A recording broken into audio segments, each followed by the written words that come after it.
Que eu quero muito bem a ele, comunidades aquarianas. Isso é de uma importância tão grande, gente. E no fundo é o assunto síntese de toda uma experiência mediúnica com os espaciais. Comunidades aquarianas é um tema que tem também sua parte polêmica, ele tem aspectos difíceis de serem desenvolvidos, mas eu tenho certeza que é do interesse de muita gente, principalmente as pessoas que estão tendo uma macrovisão de realidade no mundo hoje e que percebem que nós estamos na iminência de uma transformação muito grande, qualitativa e quantitativa. A questão do aparecimento das comunidades como um fenômeno cultural no mundo, ele é relativamente antigo. Existem algumas notícias que mostram, por exemplo, que pensadores e escritores como Hermann Hesse, por exemplo, e como Krishnamurti e outros mais, participaram, lá pelas décadas de 40, de experiências da criação de comunidades. Comunidades no sentido de um agrupamento de pessoas vivendo de uma forma muito próxima da natureza, longe dos grandes centros urbanos, com a finalidade básica de tornar a vida mais feliz, mais simples e agradável, e onde houvesse espaço para novos valores, para o resgate de valores novos, ou de velhos valores esquecidos. Né?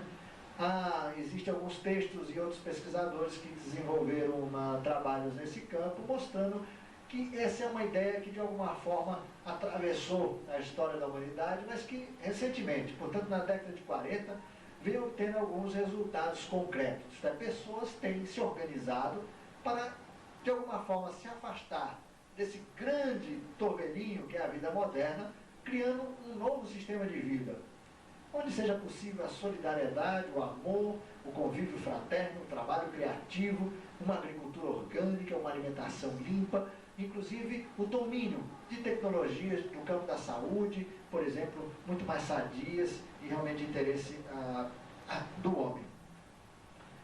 Essas ideias, elas nasceram basicamente no campo dos movimentos ditos espiritualistas, principalmente os de caráter esotéricos e ocultistas.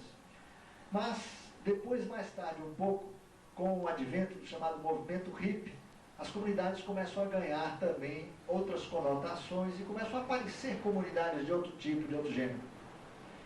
Depois, o movimento ecológico também veio com a sua proposta, uma comunidade meio romântica, né, de uma tentativa de volta ao campo, naquela perspectiva de volta à roça, de voltar à rusticidade do campo, a construir de uma maneira artesanal, abdicar de toda a tecnologia avançada e viver da própria agricultura, uma agricultura de subsistência, de autossuficiência.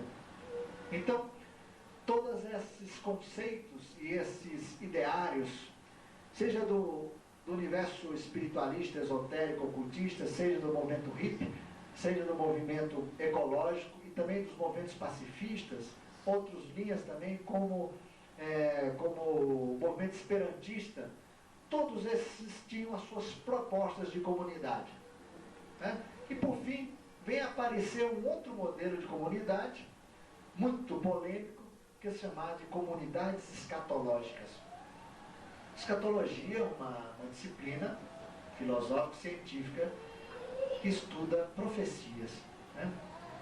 começa a se espalhar nos Estados Unidos de uma maneira impressionante, a comunidades desse tipo, isto é, comunidades preocupadas com a transição de eras, com a visão realmente apocalíptica, né? Começam a aparecer aquelas comunidades voltadas para sobreviver ao holocausto nuclear, comunidades interessadas em montar um esquema de sobrevivência contra a fome que viria tomar conta do mundo, e até mesmo comunidades malthusianas, numa linha daquela, a superpopulação da Terra vai explodir, a fome vai virar uma loucura, não vai caber todo mundo no planeta, e todo mundo começa a se reservar, criando os núcleos de autossuficiência e de defesa contra essa previsão, né? Então, esses modelos todos de comunidade, na verdade, eles mutuamente se fecundaram e foram, de alguma forma, resultando num modelo síntese. Hoje, as ditas comunidades aquarianas, elas, na verdade, trazem um pouco de cada uma dessas perspectivas. Eu conheço comunidades inteiramente ecológicas, ateias, né? Elas não têm nenhuma vinculação com qualquer corrente de natureza metafísica, e o lance é ecologia. É gerar energia de uma forma limpa, consumir água de uma forma adequada, tratar essa água servida para que ela volte à natureza nos mesmos termos em que foi captada, sistemas construtivos que aproveitem energia solar, uma agricultura orgânica que não polua, nem ao homem, nem ao ambiente, enfim, comunidades puramente preocupadas com o desenvolvimento de modelos de assentamentos ecológicos, né? E existe também as comunidades pacifistas, que nasceram principalmente no início da década de 70, com o insucesso das propostas escatológicas que aconteceram basicamente nos Estados Unidos. Mas, gente, as comunidades hoje estão começando a seguir uma outra linha. Elas estão começando a somar, eu diria, a experiência de todas essas linhas de abordagem. Elas já não se encontram mais tão puras no sentido do seu ideário original. Elas estão começando a notar que cada uma viveu uma experiência e que é necessário somar para não cometer os mesmos erros. Só para dar um exemplo para vocês, os grupos hippies, por exemplo, que montaram suas comunidades, que eram comunidades antissistema, eles faziam uma agricultura da roça. Pessoas da cidade fazendo calo nos dedos com a enxada, né? Criança barriguda, com verme, com dentes de leite careados.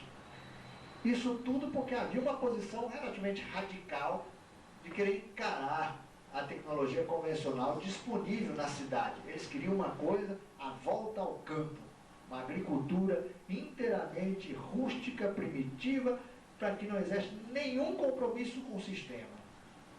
Isso acabou.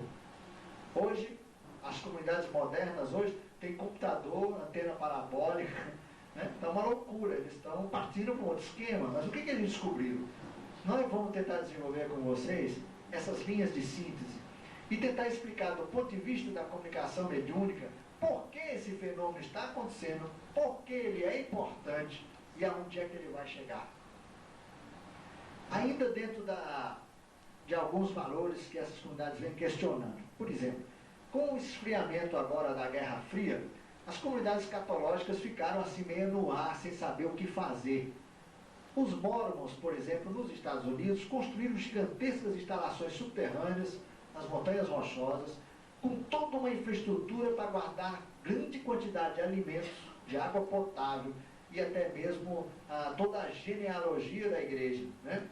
Eles hoje dominam muitas técnicas de conservação de alimentos e que inclusive dão cursos para isso, para pessoas, até mesmo pessoas que não pertencem à igreja, né? E que de repente estão sendo indagados deles, porque afinal de contas eles fizeram isso, estavam com medo de uma guerra nuclear, agora não há mais perigo de acontecer a guerra, e eles insistem, não, a guerra vai acontecer, fica uma discussão rala, né? Uma discussão inconsistente, enquanto outras comunidades que existiam no campo voltaram para a cidade, vestiu todo mundo paletó e gravata, entrou no sistema, né? Mas, por que as pessoas resolveram fazer isso? Será que nós podemos entender esse fenômeno apenas como uma tentativa de romper com o sistema, com essa estrutura de coisas? Gente, nós sabemos, via comunicação mediúnica, que não. que há um esforço gigantesco, inclusive do ponto de vista do plano espiritual, dos próprios espaciais, conduzindo de alguma forma, orientando para que as pessoas desenvolvam um lugar fora da grande cidade, fora dos grandes corredores de migração, isolado de alguma forma, como forma de se precaver contra uma situação muito difícil que deve acontecer muito em breve para toda a humanidade. Uma situação de transição em que nós não vamos ter mais as benesses do grande sistema para conseguir energia, abrigo, alimentação, cuidado com as crianças e com os idosos. Ou seja, em outras palavras, montem a sua infraestrutura, principalmente em grupo, para que vocês possam atravessar com o mínimo de dignidade esses tempos tão difíceis que virão. Aqueles tempos aos quais Jesus se referiu, né, dizendo de uma maneira tão dura e tão difícil da gente entender e aceitar, né, que muitos preferiam estar mortos, né, diante das dificuldades que teremos que enfrentar. Não sabemos quem de nós vai ter que passar por essa situação. Na verdade, isso pouco importa. O que importa é de que pessoas viverão, passarão por essa situação. E nós temos que nos preparar de uma forma muito consistente, nada de grandes voos. A ideia é muito simples, gente, porque a ideia é fundamentalmente de subsistência. Ora, é implantar um núcleo que possa ter construções, que possam ter, portanto, abrigo, possa ter energia, possa ter água potável, possa ter um sistema de tratamento de resíduos, de água, reciclagem, etc. Informações tecnológicas são inumeráveis. Aqui no Brasil tem especialista em quase todas essas áreas, montando cursos sobre isso. Eu cito o nome de um agrônomo, ecólogo, pacifista, uma pessoa notável, chamada Edson Hiroshi Seo. Hiroshi é uma figura ímpar nessa área, muito conhecida nesse meio. Ele tem cursos sobre, inclusive para crianças, técnicas alternativas de construção. Ele trabalha com solo-cimento, trabalha com ferro-cimento, técnicas de agricultura orgânica, principalmente uma linha biodinâmica, que é um sistema muito interessante de agricultura, de produção de alimentos e armazenamento de alimentos. E tem toda a parte terapêutica, o domínio de flora medicinal, né? O domínio de preparação e manipulação de uma série de tinturas mães para o campo homeopático, trabalhos de cura por imposição de mãos, trabalhos no campo psicomediúnico, já são outros profissionais, utilização de pedras semi-preciosas, cristais e quartos, etc., para trabalhos no campo psicotrônico. Enfim, não é falta de informações. E eu não pretendo aqui, absolutamente, numa palestra dessa, tratar desse nível de coisa. Mas eu apenas torno público para vocês de que no mundo inteiro pessoas estão se organizando. Eu nunca paro de dizer isso. No próprio livro Herança de Elisa, a gente dá um toque fundamental sobre esse tipo de coisa. Aonde eu chego, encontro grupos mediúnicos trabalhando, todos eles têm essa informação. Se organizem e montem sua infraestrutura num lugar isolado e remoto. E montem lá uma infraestrutura de subsistência. Façam em grupos de afins, pessoas que se afinizem. Não é uma coisa simples. Eu mesmo sei porque sofri esse processo. Um monte de gente numa proposta chamada Projeto Alvorada. Sofremos muito e hoje o projeto não se realiza mais com esse nome, mas muita gente continuou o trabalho e vem implantando seus núcleos de subsistências por aí, né? E que integra preocupações ecológicas ambientais, preocupações pacifistas, esotérico-cultistas, espiritualistas, escatológicas e inclusive ufológicas também, né? Desenvolvimento de técnicas para contato com espaciais. Mas, veja, a nossa temática de hoje, eu não quero absolutamente, você dar ênfase a esse aspecto. Eu acredito até que os senhores todos estão, de alguma forma, já muito até avisados da importância do desenvolvimento desses núcleos de autossubsistência ou de autossuficiência estratégicas para esse período todo. O que eu quero deixar para vocês, em poucas palavras, porque o nosso tempo realmente não é grande no sábado, é o porquê disso. Aonde é que começa histórica, na longa história da humanidade, a necessidade de sua contribuição. Meus amigos, a natureza, para a gente não falar a criação, né, os universos ou o cosmos, é uma estrutura de uma beleza, de uma complexidade fantástica. E uma das características mais interessantes dessa gigantesca obra, dessa inimaginável estrutura, é a capacidade que ela tem de reciclar, de gerar continuamente oportunidades para todos os indivíduos, sejam humanos, sejam sistemas solares, átomos, seja o que for, qualquer das suas criaturas, dos seus 7 reinos, ele continuamente está gerando novas oportunidades. É uma espécie de uma máquina de uma perfeição incrível, onde nada se perde. Todas as coisas são de alguma forma recicladas. Se nós considerarmos isso do ponto de vista das humanidades, eu já disse a vocês em outras ocasiões e a outras pessoas que acompanham o seminário aqui, vocês sabem que apenas 3%, veja que número impressionante, 3% das humanidades que se manifestam num planeta, isto é, 3% das humanidades que conseguem, de alguma forma, acontecer num planeta, conseguem chegar ao espaço. 97% das humanidades, em outras palavras, se destroem nesse caminho. Ou seja, o vestibular que leva a humanidade para níveis superiores de organização social, isto é, humanidades espaciais ou interplanetárias, é um funil terrível. Para onde é que vão os perdedores? Isto é, aqueles que não passam nesse funil e que sobram para o lado de fora. Tudo isso, gente, é reciclado. No seguinte sentido, nunca deixaremos de ter oportunidade de continuar a nossa evolução. Isso não é nem um direito nosso, isso é a própria natureza da mecânica dos ciclos evolucionais. Isso é a base de sustentação da grande lei, ou da justiça divina, se vocês quiserem uma palavra mais forte. Nada se perde.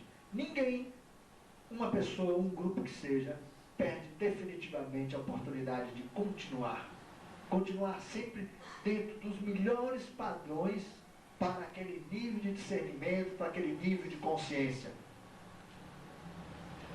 Se uma humanidade dá um salto de evolução e um bom grupo dela não consegue acompanhar esse salto, esse grupo se reúne a outros grupos remanescentes de outras humanidades e se reaglutinam num novo planeta para se constituírem uma nova humanidade. Dito assim, parece uma coisa muito simples, mas na verdade é o grande e contínuo acontecimento que a todos nós há de interessar cada vez mais. Nós, espiritualistas, de modo geral, principalmente reencarnacionistas, temos que começar a colocar no nosso livrinho de cabeceira mais essa preocupação tão importante. Não só, portanto, relativa às vidas passadas, mas começarmos a discutir também, a prestar atenção ao nosso intuitivo mais profundo sobre a nossa origem planetária. É mais um dilema dos tantos que nós trazemos, né? Além de discutir, que vidas tive eu? Agora você já pode incluir mais essa preocupação. De que mundo raiz, de que planeta, de que sistemas raiz eu parti um dia para se juntar a outras humanidades ou segmentos de humanidades, remanescentes de outros mundos, se encontrando aqui na Terra para começar de novo. Por que isso é importante? É importante porque todos nós trazemos uma experiência do nosso povo original. Nós trouxemos a experiência do nosso sistema raiz. E essa experiência está sendo dividida e somada à experiência de outros povos. E nós somos na Terra 12 povos, isso entre os maiores. Nós somos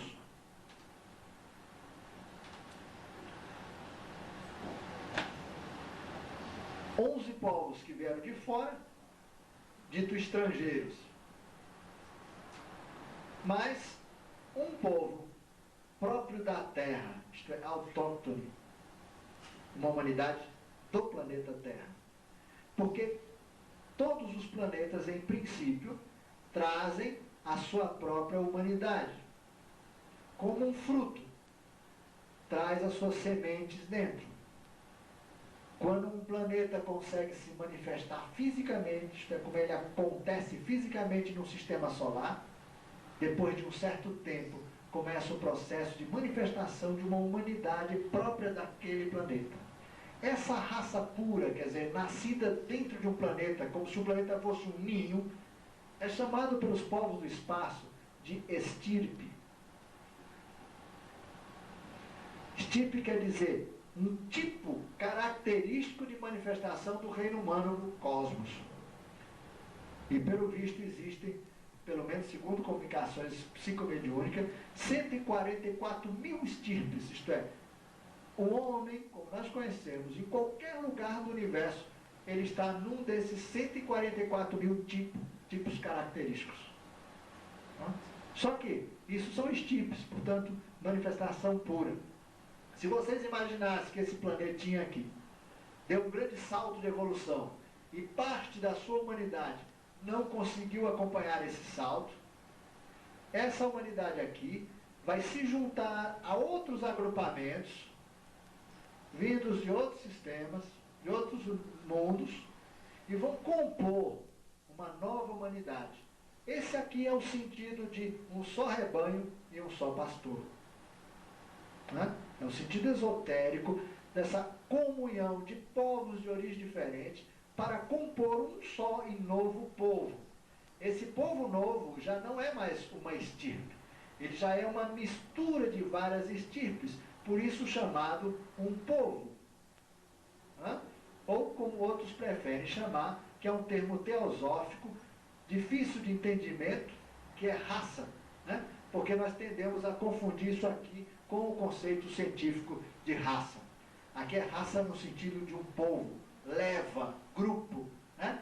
Falange, a soma de uma série de biotipos característicos do reino humano, ou de famílias, como nós chamamos também.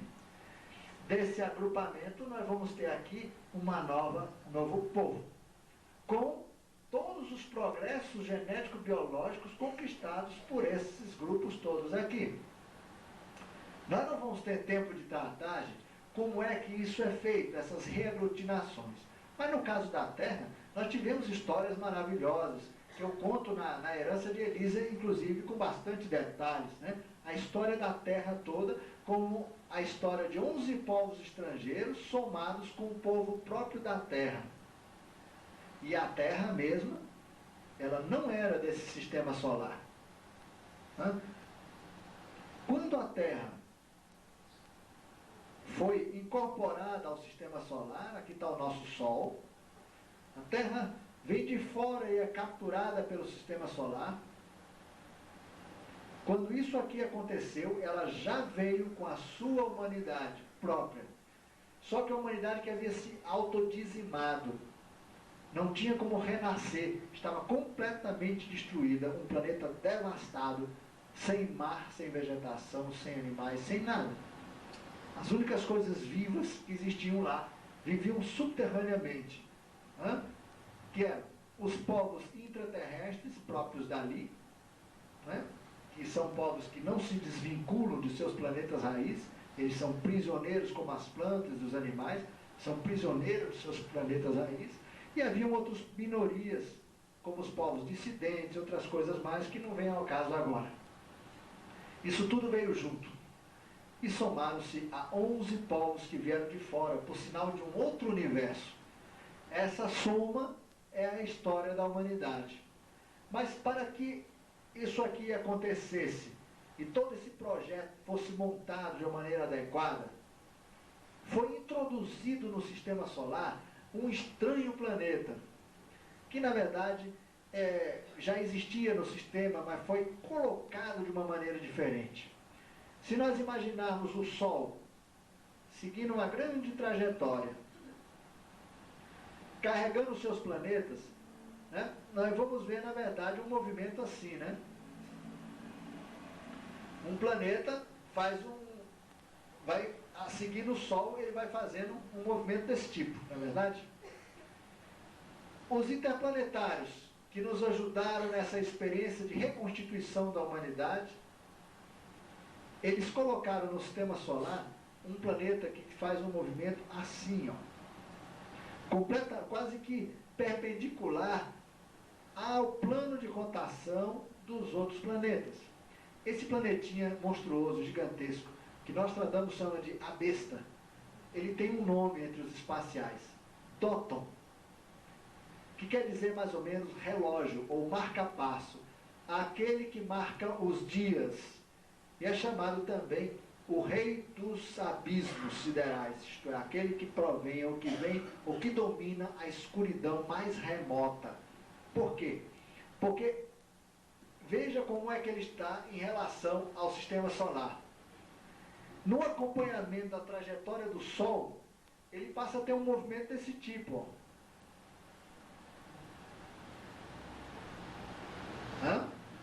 Ou seja, ele desaparece. Fica tão distante, que os próprios cientistas hoje, que já descobriram a existência desse planeta, registrado nas tradições de todos os povos antigos, inclusive pré-colombianos, das tradições hindus, védicas, etc., esse planeta, que tem muitos nomes, nós podemos falar de alguns, para quem não conhece ainda, né? Tem o nome Tishia, um outro nome chamado Hercólobus, outro nome chamado, nome de brinquedo, né? Chupão, astro intruso, astro higienizador, é chamado também de astro X, X no sentido romano, né? De décimo. Tem outros nomes, deixa eu ver, Hercólogos, Borox, Marduk, 12º planeta. São nomes para esse ente que foi artificialmente montado dentro do sistema. Ele tem um comportamento para que toda vez que ele passa, corta o plano de funcionamento do sistema solar, o plano básico dele, o plano das eclípticas, média, o que ocorre? Perturbações fantásticas em todas as órbitas. Essa perturbação é que produz uma oportunidade de intervenção no sistema. Intervenção essa que faz com que haja possibilidade de nós todos tomarmos novos rumos.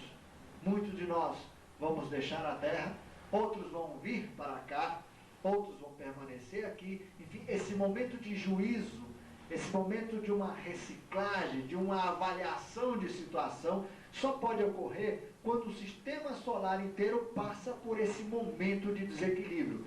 Esse momento que os ETs chamam de oportunidade, na linguagem dos intraterrestres, chama-se Tzaraya. Tzaraya quer dizer oportunidade. E é um período de aproximadamente 981 dias, ou 33 meses, onde é um dia particularmente grave. É o dia chamado áurico. É aquela famosa noite a que Nostradamus se refere, né?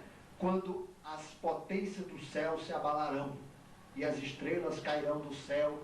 Né? Estrela não cai no céu, né, gente? O que vocês podem imaginar que é uma chuva de estrelas caindo no céu? Além de meteoritos, né, só podem ser explicados esse fenômeno com uma grande quantidade de naves descendo. É um momento que nos textos clássicos, sagrados, é chamado de arrebatamento, né? Ou a retirada em massa de terrestres. Levar para lugares seguros até que a ordem se restabeleça. Gente, a questão das comunidades é justamente nesse momento que ela ganha uma expressão realmente de caráter iniciático. É aqui que o tema de hoje começa a encontrar a sua verdadeira dimensão e sua verdadeira importância. Vocês lembram perfeitamente que algum tempo atrás, quando Doton passou, ele passou de uma maneira levezinha, só aconteceu um dilúvio, né? Então, de uma maneira bem tranquila.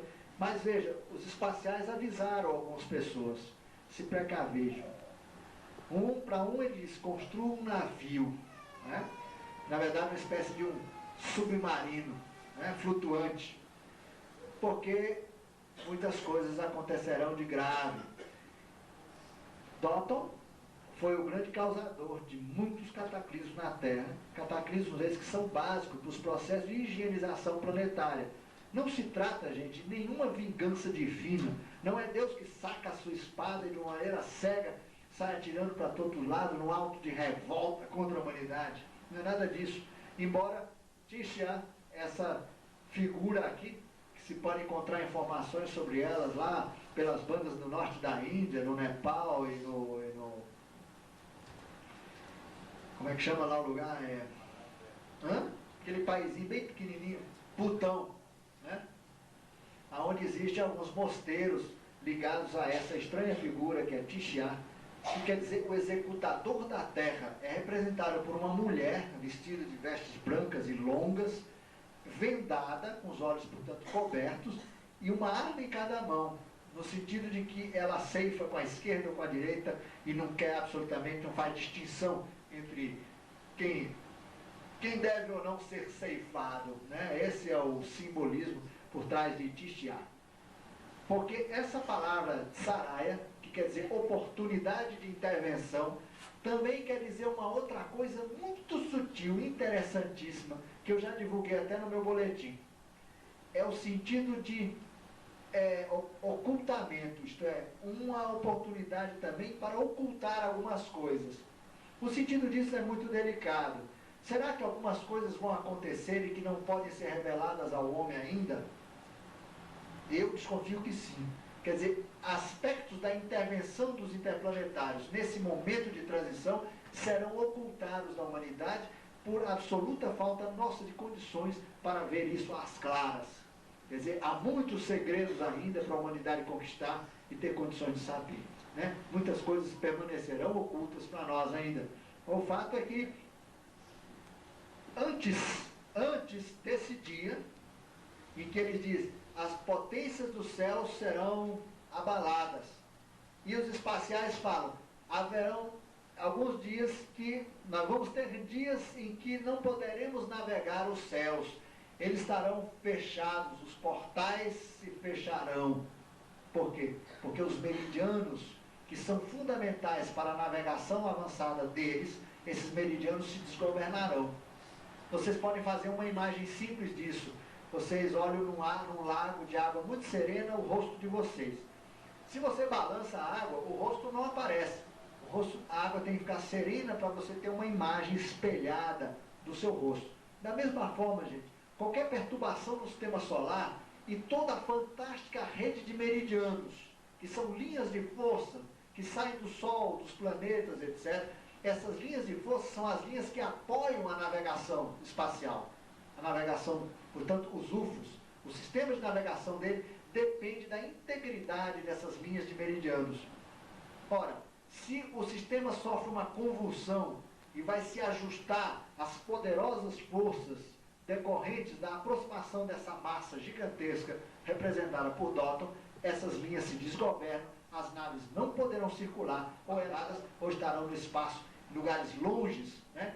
Ponteadas, isto é, amarradas a meridianos de energia que são fora do sistema solar, isto é, que provém eventualmente meridianos galácticos ou meridianos de sistemas solares muito distantes, mas que têm potência para chegar até aqui. Portanto, vai ser um momento em que os próprios espaciais, ou um preto velho lá na Umbanda, com quem você tem a coragem de bater um papo, ele diz assim, vocês ficarão sozinhos, mas confiem, serão poucas as noites. Para bom entendedor, gente, né? Veja que relação impressionante de informações. Você conversa com um preto velho, que não tem nem é preto nem é velho, né? Não são mesmo. Preto quer dizer raça negra, velho quer dizer lemuriano, antigos lemurianos, né? Ou pode ser um Paraty, pode ser tantos terirãs, crisarãs, tantos ETs que trabalham via mediúnica e utilizam essa forma culturalmente aceita de preto velho. E através de um bom médium você pode conversar sobre essas coisas, reservadamente, porque eles não podem conversar isso com liberdade dentro dos centros mediúnicos, ou de espiritismo, ou livre espiritismo, ou de umbanda esotérica, umbanda branca, não podem. Eles se restringem ao feijão com arroz do centro. Mas se você conversa com ele fora daquelas sessões normais, ordinárias, eles podem começar a conversar sobre outras coisas. O que eles dizem? Que à medida que se aproxima esse dia crucial aqui, isto é, o dia de máxima influência de Dotton, que desorganiza toda a rede dos meridianos, nós ficaremos sozinhos. Sozinhos por quê? Porque, gente, todo o trabalho de apoio, que nós chamamos de apoio espiritual, necessário para nós nascermos, para nós morrermos, para desencarnarmos, tudo isso depende de cirurgia. Quantos de vocês aqui inconscientemente participam de cirurgias de morte e nascimento? Quantos? É tão comum, talvez seja o trabalho mais comum de pessoas hoje de apoio ao trabalho espiritual. Você deixa o seu corpo lá na cama confortável, sai fora porque um guia vem buscar e você vai lá fazer ponte de luz, né? Como diz o Espiritismo, você vai fazer aquele apoio astral para que se realize um nascimento ou se realize uma cirurgia de desencarne. Trabalho espiritual de cura, né? Isso tudo nós fazemos inconscientemente. Mas o que é importante destacar aqui, esse dia os meridianos estarão desgovernados, as naves não funcionam e não funciona nenhum trabalho espiritual, porque todo trabalho espiritual na Terra é apoiado na rede de meridianos. Por isso ficaremos sozinhos por algum tempo, por 3 dias, segundo algumas correntes de pensamento, né? 3 dias e 3 noites serão terríveis. E veja que coisa curiosa, pegando por outras fontes de informação, nós vamos encontrar uma referência muito curiosa, que diz mais ou menos o seguinte, que nesse período, nesses 3 dias, as pessoas não conseguirão nem nascer, nem morrer. Estranho. Mas por quê? Embora uma pessoa caia e eventualmente não consiga mais mover o seu corpo, portanto está fora do corpo, o corte da relação kármica entre o indivíduo e o seu corpo, isto é, aquele cordão que umbilica, que nos liga ao nosso corpo, não poderá ser cortado, porque aquilo só pode ser rompido ou por processo natural de rompimento, que depende de circunstâncias que não vão estar vigentes, ou por cirurgia. Isto é, alguém que vem com uma tecnologia avançada e corta. Se isso não vai poder ser operado, no fundo, as pessoas terão que viver uma situação muito difícil, eventualmente até o desmantelamento do seu corpo físico, sem que ele realmente morra. Isso é o mesmo fenômeno que ocorre com o suicida, né? O suicida é uma pessoa que passa uma situação muito difícil, porque ele desliga artificialmente, fora do tempo, o seu corpo físico, mas ele continua vinculado energeticamente ao corpo. Tanto é que ele passa e sofre todo o processo de putrefação do corpo físico como se estivesse vivo. Porque é uma situação muito difícil e muito dolorida para um suicida. É um fenômeno idêntico ao que ocorre no aborto, né? São situações muito difíceis para a pessoa que vive isso. Então, quando nós cortamos o nosso cordão com o corpo, nós não damos mais a mínima para o corpo.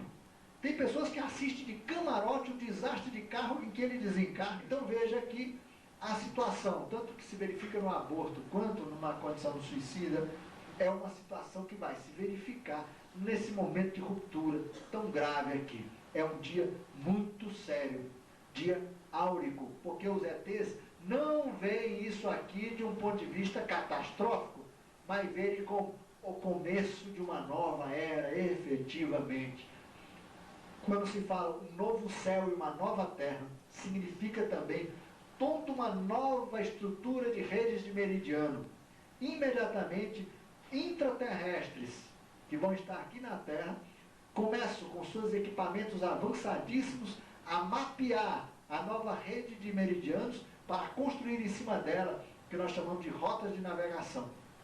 Eles mapeiam os meridianos, porque os meridianos sustentam as chamadas rotas de navegação. Às vezes um meridiano carrega várias inumeradas rotas codificadas de navegação espacial, né? Existem 2 tipos de meridianos básicos, que é interessante a gente falar também por causa do nosso tema de hoje. Existem meridianos abertos, isto é, por exemplo, os solares. Eles saem do Sol e vão embora para o espaço e nunca se fecham. E outros saem do Sol, fazem uma grande volta e retornam.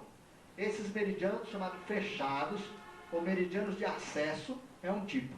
Esses são chamados meridianos de longo curso, ou meridianos abertos, são o segundo tipo. Então, esses 2 tipos de meridianos servem a propósitos diferentes. Esses aqui são para navegações de curtas, e existem aparelhos voadores também que se utilizam do próprio meridiano para serem carregados por eles. São os veleiros, né? Os vimanas ou vimanas. Os meridianos carregam eles como fossem veleiros. Eles não têm motor próprio, não se perde. Mas esse quadro todo de referências aqui, gente, é importante por causa do que vai acontecer pouco antes. Eles contam que antes da humanidade experimentar o dia áurico de Tsaraya, isto é, dessa transição de era, nós vamos viver dias muito difíceis.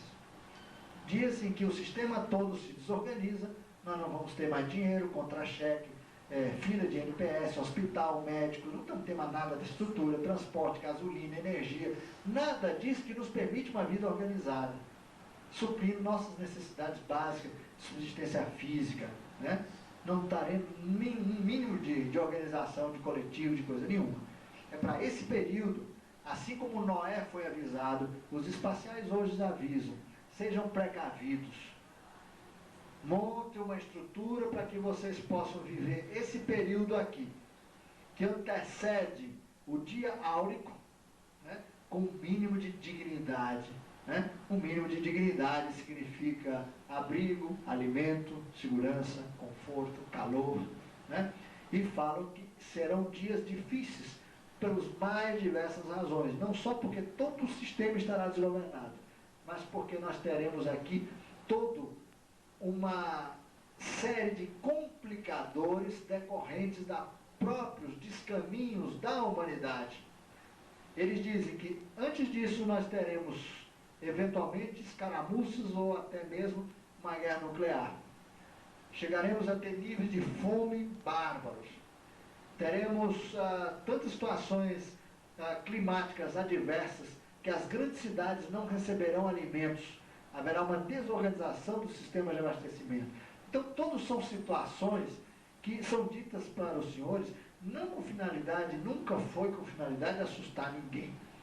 Se nós somos iniciados, ou queremos ser iniciados, estamos trilhando o chamado caminho da espiritualidade, nós temos uma obrigação, não só de tratar isso com seriedade, mas temos de alguma forma, realmente operacionalizar uma decisão, uma solução para esse tipo de coisa.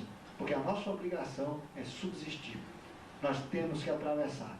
E eu vou colocar para vocês, apesar do pouco tempo, volto a insistir, razões mais profundas ainda sobre a necessidade de subsistir. As religiões, tradicionalmente, tendem a colocar o corpo físico como uma coisa secundária. Desprezam e sempre desprezaram o corpo físico. O importante é o espírito. A visão dos espaciais é uma visão diferente, porque ela não considera uma fronteira entre físico e espiritual. Elas consideram a grande unidade do ser. O homem, a mulher, ele é corpo, eles são seus corpos sutis, e ele é, em essência, uma centelha, vestida de vários corpos. Ora, o corpo físico e todos os avanços genéticos biológicos conquistados por um povo são a expressão física do avanço espiritual desse povo. Por quê? Criaturas muito evoluídas têm corpos biológicos geneticamente evoluídos, corpos sutilizados, aperfeiçoados em toda a sua maravilhosa estrutura. Ou seja, o nosso corpo é primitivo porque, de alguma forma, nós somos espiritualmente primitivos ainda. No sentido que estamos num estágio de evolução aquém dessas criaturas que têm corpos avançados. Há, portanto, uma correlação bionívoca, isto é, de um lado e para o outro. Criatura com corpos avançados significa criaturas avançadas espiritualmente. Criaturas avançadas espiritualmente têm corpos genético-biologicamente também avançados. Ou melhor, os corpos físicos denotam também o nível de avanço que a criatura teve, as criaturas tiveram, que um povo tem. É, portanto, um acervo que precisa ser preservado, precisa ser conservado. É uma conquista nossa, feita com amor, com muita dificuldade, com muita luta. Portanto, fazer a sobrevivência ou garantir a subsistência, a sobrevivência do maior número possível de pessoas é um imperativo. E os espaciais são explícitos em relação a isso. Busquem a sobrevivência também. Não a qualquer custo, não é esse o sentido, mas o acervo genético-biológico da humanidade e da Terra, para nós especificamente, então, é muito, muito importante, porque nós estamos fabricando um corpo terrestre. Bom, mas vamos descer a detalhes aqui. Meus amigos, para que esse processo se dê, vocês se lembram aqui do início, muitos pedaços de humanidade se juntando para compor uma nova humanidade. Para que isso aqui aconteça, aqui no planeta original, deve ter acontecido uma coisa. Esse segmento que não pôde acompanhar a evolução, ele deve ser resgatado em vida, vamos supor aqui, naves gigantescas recolhendo uma grande quantidade de pessoas com seus respectivos corpos físicos. Quando o povo é muito avançado, eles podem fazer isso com suas próprias naves. É o caso da Terra. Isso aconteceu no passado com esses 11 povos. Nós mesmos saímos com as nossas próprias naves dos nossos sistemas originais. Quando esses povos não são muito avançados, os intraterrestres ou povos avançados de outros mundos é quem faz esse resgate. Retiro essas criaturas para levar a compor outros mundos. Todos aqueles que não têm corpo físico, os chamados desencarnados, também seguem a frota no nível hiperfísico, isto é, todos são retirados, com ou sem corpo físico, mas há sempre a preocupação de garantir a maior quantidade possível de pessoas com o corpo físico. Depois que esses agrupamentos aqui se reúnem, ocorre um fenômeno muito interessante e da maior curiosidade.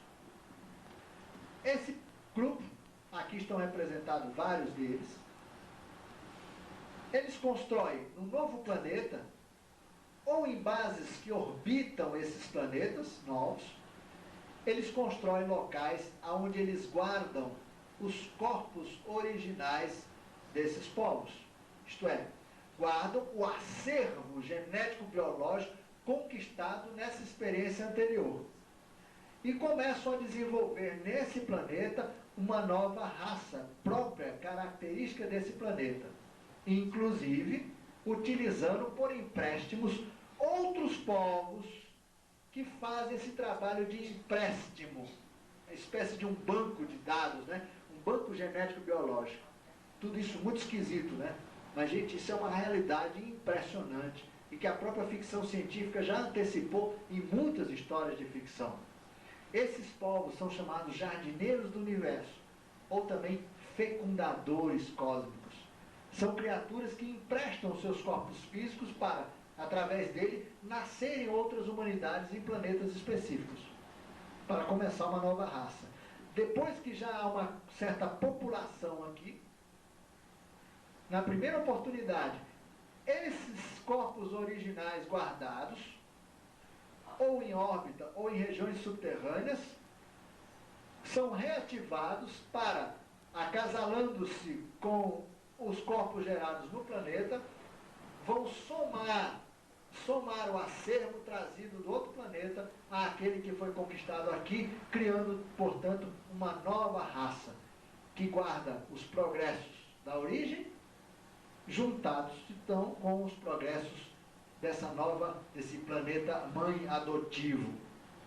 Essa soma, né, é que vai resultar numa nova raça, num novo povo.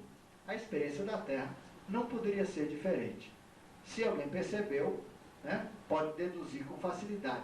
Todos nós que estamos nascendo aqui, fabricando geração após geração um corpo biológico terrestre, com características apropriadas ao planeta Terra.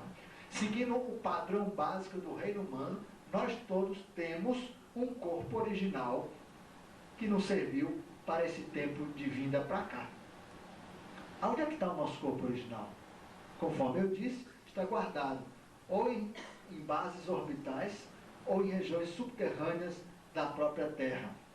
E agora, depois da passagem de Dalton, vai haver um remanejamento tão grave, tão sério, tão significativo esse momento, que é justamente a oportunidade que muitos de nós, que já temos o nosso corpo físico na Terra, ao desencarnarmos durante esse processo, em vez de nascermos novamente filhos de pai e mãe, muitos de nós vamos retomar o nosso corpo original, produzindo um fenômeno que é religiosamente muito conhecido, chamado ressurreição dos mortos.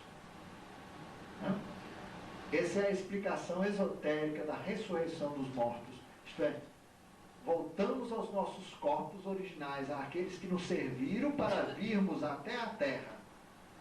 Agora, depois de voltarmos, pelo menos uma grande parte de nós, para os nossos corpos originais, passaremos a conviver com aqueles que sobreviveram ao processo, ou aqueles que sobreviveram porque foram retirados da Terra e trazidos depois.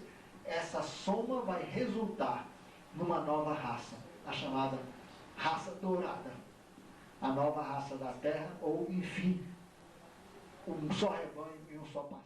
Dentro desse quadro que eu coloco para vocês a importância da questão das comunidades aquarianas.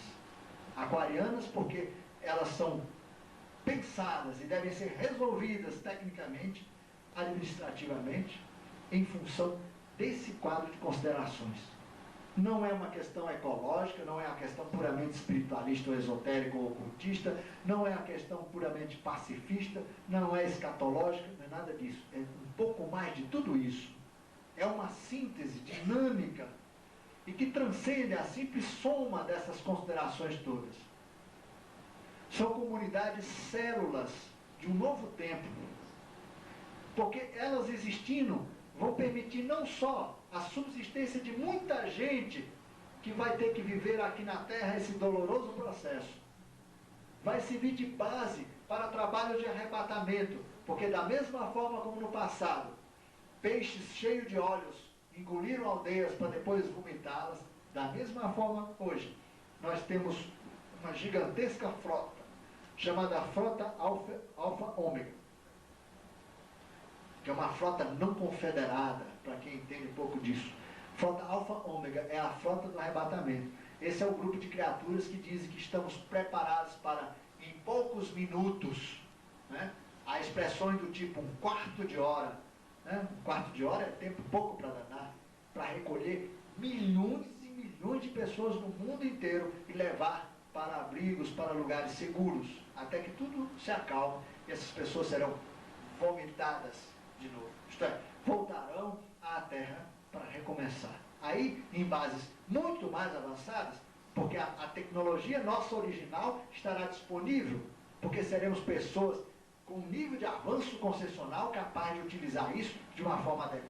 Vocês veem que comunidades não é uma brincadeira, é uma cooperação, é um trabalho de ajuste estratégico entre nós que estamos aqui, tentando lembrar de muita coisa, para cooperarmos com os nossos irmãos que estão aqui em cima cuidando dessa estrutura toda, quanto um monte de outras criaturas organizadas que, embora não estejam passando por isso, estão nos ajudando de uma forma organizada, chamados os confederados, né? Sob a direção dessa figura ímpar, que é um interplanetário, criatura que já não depende mais do seu universo raiz, ele já navega por qualquer universo, e que, sob a orientação de um conselho de grandes mestres e sábios, ele, chamado Astacheran, comanda uma frota fantástica de criaturas, que inclusive grande parte delas nasce aqui na Terra,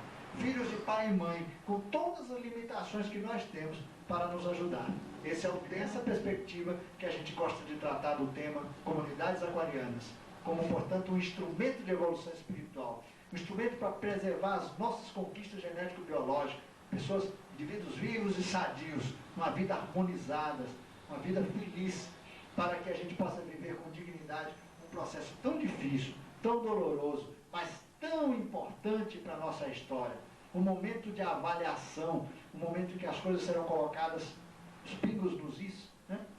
O grande momento de reconquista da nossa condição de seres eternos, hoje prejudicados, porque ainda não somos seres enraizados. Dentro ainda do tema, porque meu tempo está, infelizmente, se esgotando, eu volto apenas a dar destaque. Não vale a pena tratar da questão das comunidades aquarianas se não for nessa perspectiva, pelo menos do meu ponto de vista.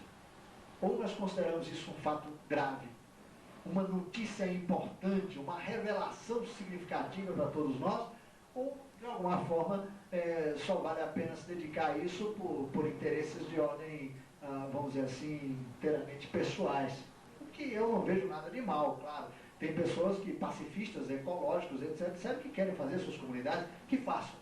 Mas eu acho importante que nós tenhamos uma perspectiva cósmica disso, para termos, inclusive, razões de ordem transcendente para nos dedicarmos a um tema tão difícil, porque não pense que é fácil. Nós todos, de alguma forma, acomodados ao grande sistema, aos nossos problemas diários, família, filhos, trabalho, dificuldades econômicas, a tudo isso ainda pensar na possibilidade de organizar num lugar aí qualquer no fim do mundo, um lugar isolado, tranquilo, você organizar uma infraestrutura dessa, com abrigo para todo mundo, com água potável, sistema de tratamento dessa água, com fontes alternativas de energia, energia eólica, fotovoltaica, energia hidráulica, enfim, biodigestores, sei lá, sistema de armazenamento de alimentos, toda uma infraestrutura para a saúde, estufas com ervas medicinais, com alimentos, começar a aprender a produzir cogumelos em escala, cogumelos medicinais, cogumelos com ricos em proteínas, abelha, criar peixes, criar minhoca, criar escargot. Tudo isso é uma tecnologia que está disponível, existem manuais, existe um monte de coisa, mas montar um projeto desse, gerenciar, administrar e pagar a conta, é difícil, nós sabemos. Notícia, assim como um dia no passado a humanidade foi alertada, eu digo a vocês de coração, não deixe de providenciar alguma coisa nesse sentido. Não pense que a vida se resume a essa loucura do mundo moderno. Procure um pouco mais de campo, de mato na vida de vocês. Né? Procure a Serra do Cipó, a Serra da Canastra, o Complexo da Diamantina todo. Procure as regiões lindas que Minas Gerais tem e em grupo de afins, grupo de familiares, não importa.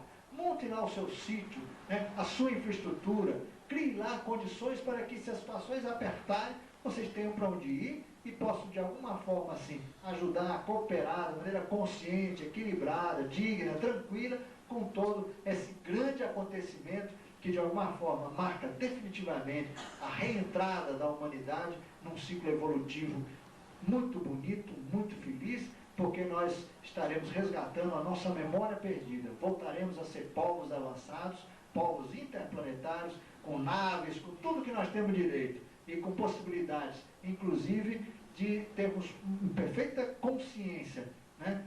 As razões de sobra por termos vivido tanto tempo sem enxergar nada e sofrendo tanto. Né? Porque a luta, eu sei, de cada um é uma luta muito difícil. Se atravessamos, certamente conseguimos fazê-lo, todos nós somos vitoriosos, precisamos apenas completar o último momento, dramático sem dúvida, mas um momento que nós devemos perceber também que é um momento muito lindo, é uma coisa magnífica, como os próprios espaciais falam, se você ver uma bomba nuclear explodindo, né, não veem o aspecto negativo disso, falem, finalmente vai começar um novo tempo, porque ela marca definitivamente, ela soterra definitivamente um modelo de homem e um modelo de civilização completamente ultrapassado. Vamos dar um salto de consciência, esse salto de consciência é libertador, nós somos invioláveis e indestrutíveis, ninguém tem que se incomodar com essa questão, porque nós somos seres eternos, a nossa centelha transcende a tudo isso tudo, gente, é a grande história da nossa epopeia, a nossa luta pela vida, universo afora. Absolutamente não seremos jamais destruídos, porque nós somos, em essência, criaturas indestrutíveis. O que pode morrer são os nossos corpos, e viveremos sempre em tantas outras oportunidades, com outros corpos, não importa, mas viveremos sempre, estaremos sempre cada vez mais em condições de exercer, dentro da criação, um papel de agente consciente dessas transformações, e não mais como temos hoje na nossa situação, povos tutelados, cuidados, como se crianças fôssemos, e que, enfim, isso já está ultrapassado. Vamos em frente sem medo, com muita coragem, discernimento, mas vamos cuidar da nossa comunidade aquariana, do nosso lugar, um centro de luz, de energia, de conhecimento espiritual avançado, para que ali possamos, de alguma forma, criar as sementes de um novo tempo que tanto esperamos, que tanto desejamos. Muita paz. Obrigado.